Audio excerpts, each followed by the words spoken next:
মধু ও কালোজিরায় সূরা ফাতিহা পড়ে ফু দিয়ে খেলে কি হয় জানলে আপনি অবাক হয়ে যাবেন। এই তিনটি বিষয়ের কথা বললাম, মধু, কালোজিরা আর হচ্ছে সূরাতুল ফাতিহা।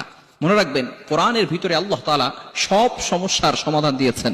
আল্লাহ তাআলা নিজেই বলে দিয়েছেন 7 নম্বর পারার 11 নম্বর পৃষ্ঠার 7 নম্বর লাইন, সূরাতুল আনআমের 38 নম্বর আয়াতে রব্বুল আলামিন বলেন, মা ফাররাতনা ফিল কিতাবি মিন শাই।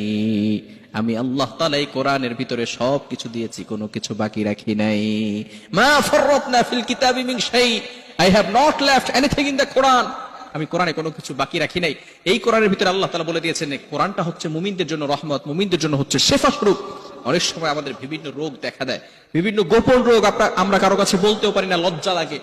মানুষ কি বলবে, কি মনে করবে, এই লজ্জার কারণে গোপন রোগ থেকে মুক্তি পাওয়ার জন্য কিন্তু চমৎকার একটা আমল হচ্ছে কালোজিরা এবং মধুর ভিতরে সূরা ফাতিহা পড়ে ফু দিয়ে যদি আপনি খেতে পারেন, আল্লাহ তাআলা পবিত্র কোরআনুল কারীমের ভিতরে নিজেই বলে দিয়েছেন 15 নম্বর পারার 9 নম্বর পৃষ্ঠার 2 নম্বর লাইন, সূরা বানী ইসরাঈলের 82 নম্বর আয়াতে রব্বুল আলামিন বলেন, وَنُنَزِّلُ مِنَ الْقُرْآنِ مَا هُوَ شِفَاءٌ وَرَحْمَةٌ لِلْمُؤْمِنِينَ।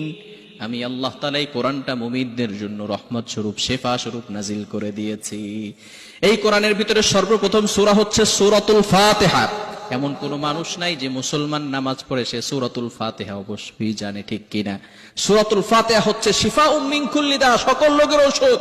আর মধুর ব্যাপারে আল্লাহ তাআলা নিজে বলে দিয়েছেন সূরাতুন নাহলের 69 নম্বর আয়াতে আল্লাহ বলেন, ইয়াখরুজু মিন বুতুনিহা শারাবুম মুখতালিফুন আলওয়ানুহু ফীহি শিফাউল লিন-নাস। এই মধুর ভিতরে আল্লাহ তাআলা শেফা ঢুকিয়ে দিয়েছেন।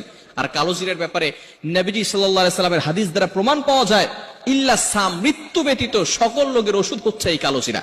এই কালোজিরা এবং মধু যদি আপনি সুন্দরভাবে নিয়ম মাফিক যদি আপনি খেতে পারেন, তাহলে আল্লাহ তাআলা সকল রোগ থেকে আপনাকে মুক্তি দিয়ে দিবেন।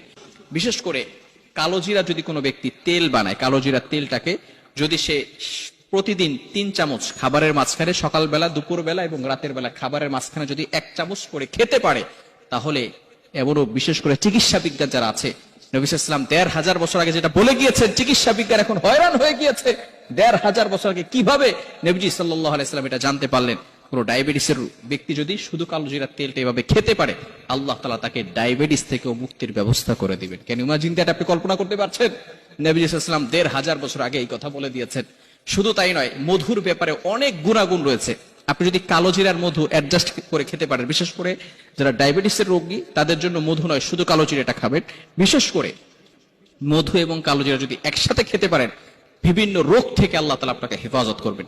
বিশেষ করে মধুটা খেলে চেহারার সৌন্দর্য বৃদ্ধি হয়, এবং মধু আর কালোজিরা যদি একসাথে খেতে পারে তাহলে গোপন রোগ থেকেও আল্লাহ তাআলা তাকে হেফাজত করবেন। বিশেষ করে আপনি প্রতিদিন সকালবেলা একটু কালোজিরা এবং একটু মধু, যাতে করে কালোজিরা অনেক খেতে পারে না, তিতা লাগে, যদি কালোজিরার সাথে একটু মধু দিয়ে সূরা ফাতিহা পড়ে আপনি ফু দেন, এবং সেটা যদি সূরা ফাতিহা 7 বার হয় তাহলে আলহামদুলিল্লাহ ভালো হবে।